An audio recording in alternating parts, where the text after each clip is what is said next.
Little update on my situation with my 2011, which everyone knows is a DVCP.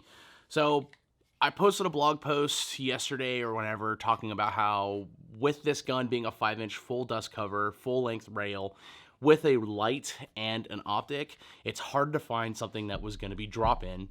When I got the gun, it was pretty much custom kayaks only, and Roger QVO actually made this for me, hardware induced. But god damn it, this holster has been super fantastic for me. And if you need a 2011 holster that's just an open top, QVO is the dude for you. I wanted retention because this is a 30-pound fucking pistol, and when I would do any type of movement drills, the possibility of my gun falling out of my holster was very high. It happened. So I ran across a company called Long Shadows, or Long Shadow, however you say it, and they made a duty holster which has this goofy fucking aftermarket bail, which if you bump into it, once it's on a belt and you got kit going, it actually is really terrible and drops super easy, or with a gun in it, any place that it rides, it touches, and with all the adjustments and blah blah blah, it just wasn't the best. So I saw that Roger had actually, he was the first person who showed this to me, is he got this Blackhawk. This is a T-Series. This is a level 2. I actually bought this one from him. So he told me it fit his Staccato XC, so I need to get it. So I ended up picking it up from him, and now this is where I'm at in the update. I actually need to modify this holster because this one, being a level 2, has a little flap that comes up here. You can see that I've removed it, and you can kind of see I drew some pink on here. I need to modify this ridge for the SRO to fit.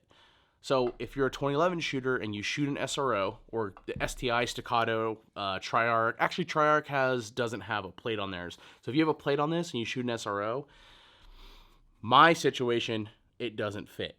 Now, moving on to this fucking holster, which is really rad and kind of why I've wanted to upgrade or get into this, is that this actually has retention based off of the flashlight.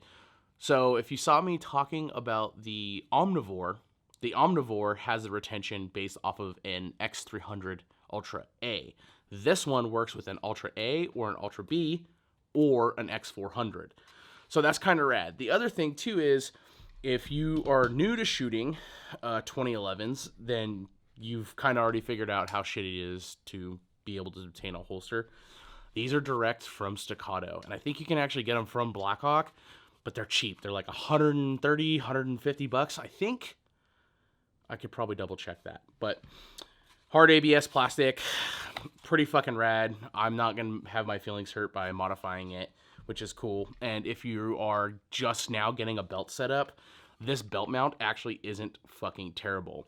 Has some adjustability right here, which is already built into it. And then if you take out these 2 screws, you literally can just fucking slide it onto your belt, which we all know how shitty it is to run the UBL and how much it moves and all that other things. Which leads me into the next part of this. I actually went to True North because I needed to get one of these, which is an adapter to run QLS on this thing. But while I was there, I picked up their drop leg modular holster adapter. I've seen a lot of guys running these.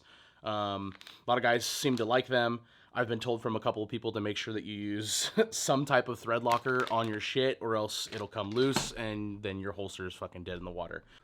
After everything said and done, the Blackhawk holster did not work out for me.